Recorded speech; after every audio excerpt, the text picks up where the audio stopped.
Register right over here, and all of a sudden the building started to shake and the tiles started falling out of the ceilings and the product started coming off of the shelves.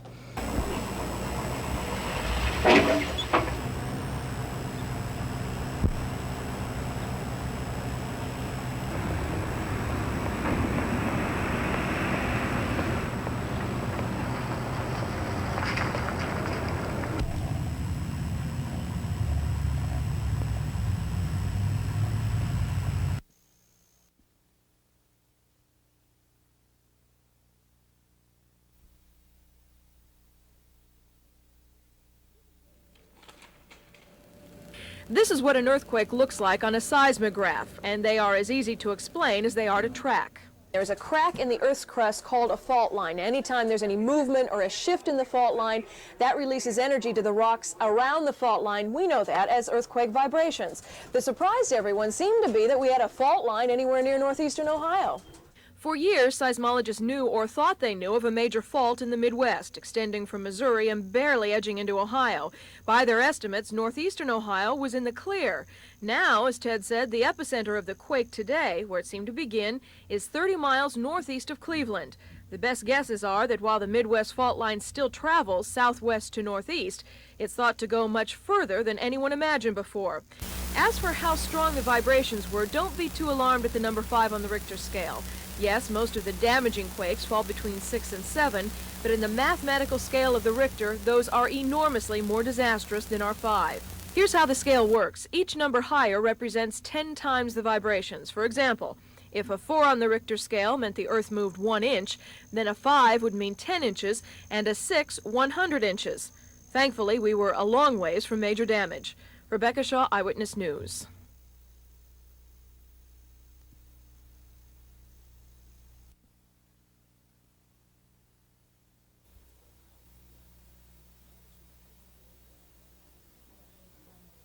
Measured a 5.0 on the Richter scale.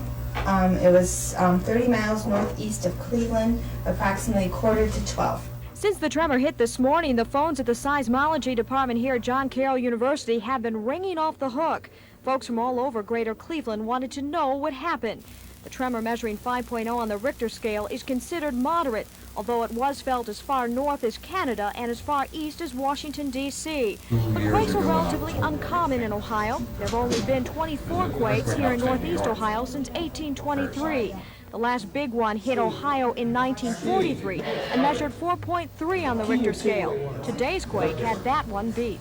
Here at John Carroll, the tremor sent the needles flying off this seismograph, as you can see here by these dark lines. We are told this is because the local vibrations were just too heavy. The pens, the recording pens, simply went to their maximum extension or maximum movement and stopped. Seismologist Father William Ott says that's because these seismographs are usually picking up distant tremors. They are designed to amplify the movement of the Earth so that the quake can be recorded. But the center of this tremor was only 30 miles northeast of Cleveland, although he says it's hard to pinpoint where exactly the quake originated. There are faults here, and most of them have been very inactive, so most of them aren't really even well mapped.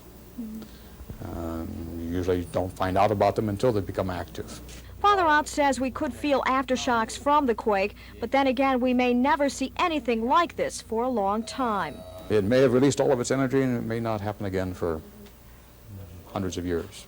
Dawn Meadows, Eyewitness News. Modify that now after more information comes in from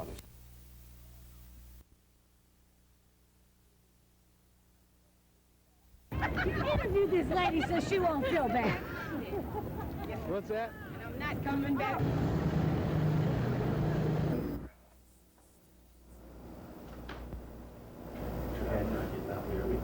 All right.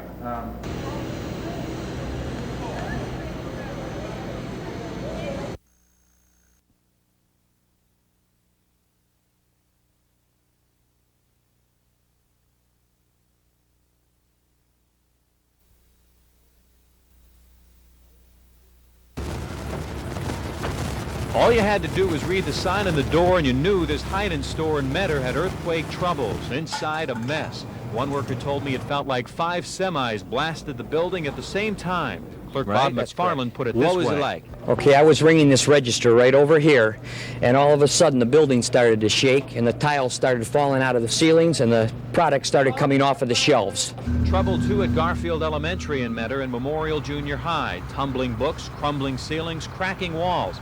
Teacher Connie Kosteka's first graders didn't get their afternoon lessons today. I was standing in the doorway of my room, and it felt like the roof was going to cave in and the floor was going to come up.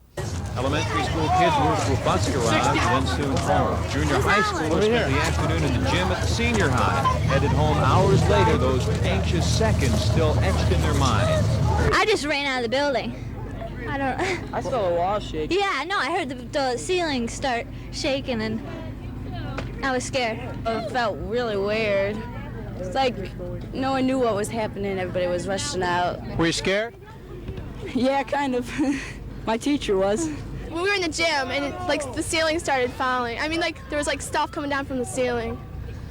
It was scary. Several things to point out. No injuries at the schools. The Heinens is back in business after a quick cleanup. Plenty of rumbling inside the giant Great Lakes Mall, some falling debris and ceiling tiles, but all's pretty much back to normal now. Lou Maglio, TV5 Eyewitness News.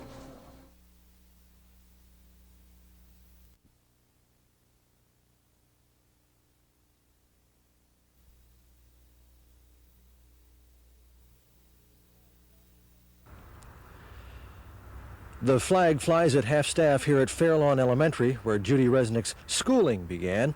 I say schooling because it is clear her education began somewhat earlier.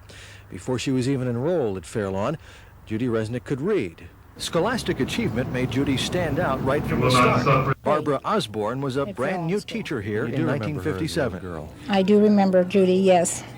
She was a lively little girl. She was a very intense student, always wanted to cooperate. She had a great drive, easily motivated. Intensity is a word rarely used to describe a little.